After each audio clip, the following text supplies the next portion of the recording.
Old Trafford kembali bergemuruh. Kemenangan 2-0 atas Manchester City di laga derby baru saja memberikan suntikan napas bagi seluruh pendukung setan merah.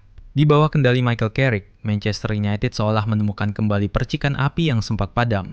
Namun di tengah euforia ini, sebuah pertanyaan besar muncul ke permukaan.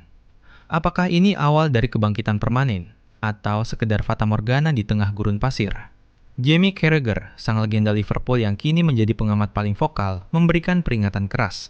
Baginya United sedang berada di persimpangan jalan yang krusial. Carrick memang memberikan dampak instan, tapi Premier League bukan tentang lari jarak pendek. Ini adalah maraton yang melelahkan.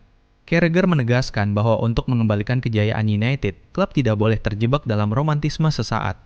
Mereka butuh sosok spesial, sosok yang tidak hanya dicintai, tapi juga ditakuti secara taktis. Dalam sebuah analisis mendalam di Sky Sports, Carragher melakukan eksperimen yang berani. Ia menyaring 25 nama pelatih elit dunia dan membuang nama-nama besar tanpa ragu.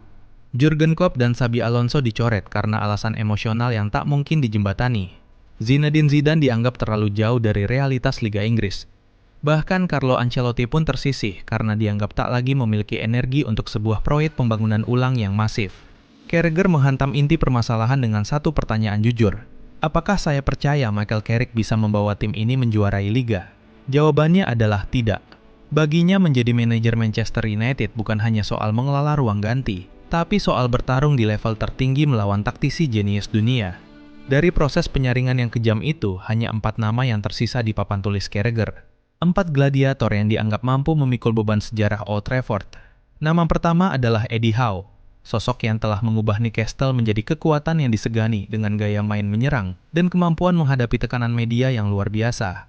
Kedua, Julian Nagelsmann, si jenius Jerman yang masih memiliki rasa lapar untuk membuktikan bahwa ia adalah pelatih terbaik di generasinya. Namun perhatian utama tertuju pada 2 nama terakhir. Luis Enrique, sang arsitek dengan filosofi dominasi total, disebut sebagai nama yang paling diinginkan oleh publik. Tapi Carragher melangkah lebih jauh dengan sebuah prediksi yang berani. Thomas Tuchel, pria yang saat ini memimpin timnas Inggris dianggap sebagai opsi paling realistis sekaligus paling berbahaya. Tuchel adalah pelatih yang siap berperang demi klubnya.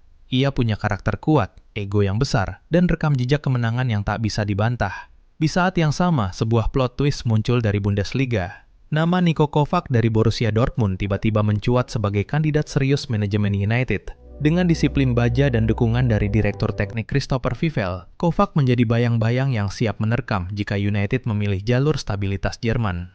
Kini Manchester United berdiri di ambang sejarah baru. Musim panas 2026 bukan sekedar bursa transfer pemain, melainkan bursa penentuan arah masa depan. Apakah mereka akan mengikuti saran tajam Carragher untuk menjemput Thomas Tuchel yang penuh energi dan karakter? Ataukah mereka akan beralih pada Luis Enrique untuk sebuah revolusi permainan? Atau justru manajemen akan membuat kejutan dengan mendatangkan Niko Kovac dari Westfalen Stadion?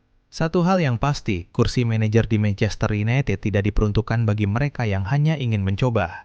Kursi itu milik mereka yang siap memikul ekspektasi jutaan orang dan mengembalikan trofi Premier League ke lemari Old Trafford. Era interim Michael Carrick akan segera berakhir dan dunia sedang menanti. Siapa yang akan menjadi nahkoda baru di teater impian? Revolusi baru saja dimulai.